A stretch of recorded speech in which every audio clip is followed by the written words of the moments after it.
Eu vou falar sobre as oportunidades de mercado na contemporaneidade.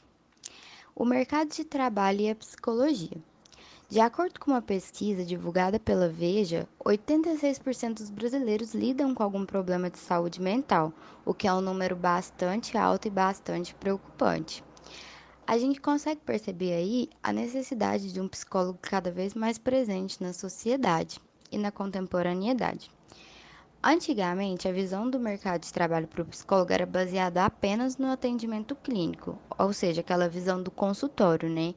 Mas hoje o mercado entendeu que é uma profissão-chave para modelar processos que envolvem pessoas, relacionamentos interpessoais e a comunicação, o que ampliou cada vez mais a visão do psicólogo no mercado de trabalho. Para contextualizar, eu trouxe algumas oportunidades clássicas do mercado de trabalho em psicologia, que já são muito conhecidas, como a psicologia clínica, esportiva, educacional, a psicologia do trânsito, enfim, várias áreas da psicologia que já são bastante conhecidas hoje em dia. E agora as oportunidades que ainda são pouco conhecidas no mercado de trabalho em psicologia e que também envolvem muito a tecnologia, como por exemplo a análise de comportamento do consumidor, o marketing e comunicação, orientação profissional, metodologia organizacional e do trabalho, desenvolvimento tecnológico, designer, ergonomia, desenvolvimento de interfaces e consultoria. Podemos chegar no tema a psicologia e a tecnologia. Ultimamente, cada vez mais a psicologia e a tecnologia têm andado juntas, mas o que um psicólogo faz em uma empresa de tecnologia? Aqui eu trouxe alguns exemplos de como o profissional pode atuar, como por exemplo, equipes multidisciplinares que analisam dados sobre o comportamento do consumidor, ajudando a criar novos produtos, como por exemplo no Instagram, redes sociais em geral, Facebook, Twitter. Esse psicólogo pode atuar dessa forma. Eles ajudam a criar sistemas operacionais com interfaces humanizadas e aprimoram a comunicação também. Ainda sobre a psicologia e a tecnologia. E a psicologia do dilema das redes sociais, o que é algo muito falado e evidente hoje em dia.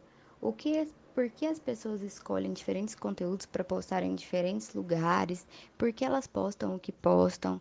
É preciso decidir o que postar e onde postar, incluindo os fatores psicológicos que determinam o que pode ou não ser postado.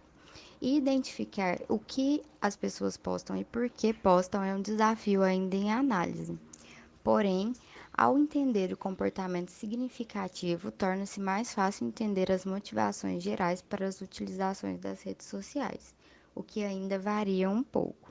Um artigo recente intitulado The Psychology of Social Sharing, ou seja, a psicologia do compartilhamento social, ajudou a articular os diferentes prismas das motivações de postagem. Além disso, também adaptaram a hierarquia das necessidades humanas do psicólogo Abraham Maslow às razões pelas quais as pessoas publicam e consomem atualizações. Dentre essas, a gente pode destacar o pertencimento, ou seja, os usuários geralmente desejam postar para sentir algum tipo de aceitação social de um grupo ou um indivíduo em particular. A estima, as pessoas querem suprir as partes do cérebro voltado para o ganho de recompensas bioquímicas, ou seja, isso ajuda a explicar por que alguns conteúdos são voltados para elas mesmas. E a autorrealização. Como a faceta mais importante da hierarquia das necessidades humanas, esse aspecto da postagem nas redes sociais se manifesta quando as pessoas compartilham seus sucessos. O mundo psicológico só recentemente começou a confrontar as motivações para postar materiais nas redes sociais. Para finalizar, a gente trouxe aqui uma indicação, um documentário, O Dilema das Redes. Esse documentário está disponível na Netflix e ele é bem interessante porque mostra muito o trabalho do psicólogo nessa questão da rede social, no comportamento, o que as pessoas gostariam de assistir, gostariam de comprar. Enfim, ele mostra bastante que o psicólogo tem um papel-chave para isso tudo.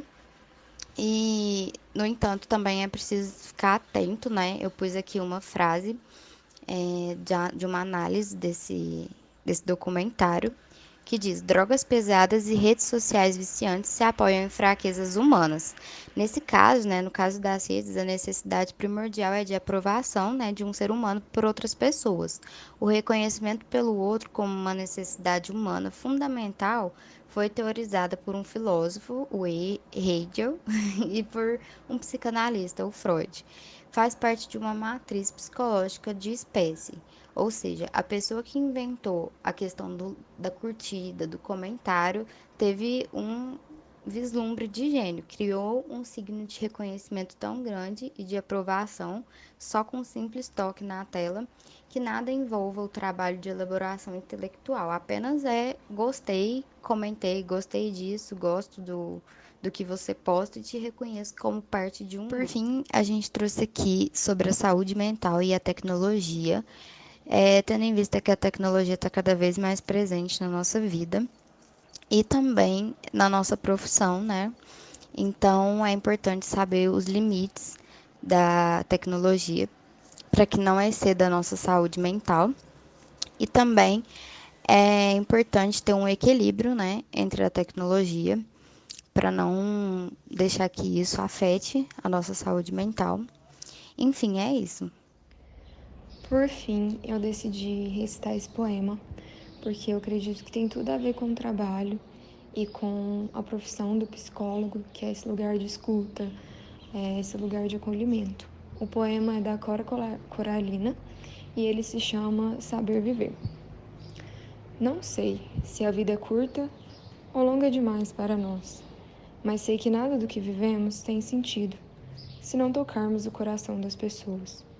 Muitas vezes, basta ser colo que acolhe, braço que envolve, palavra que conforta, silêncio que respeita, alegria que contagia, lágrima que corre, olhar que sacia, amor que promove. Isso não é coisa de outro mundo, é o que dá sentido à vida.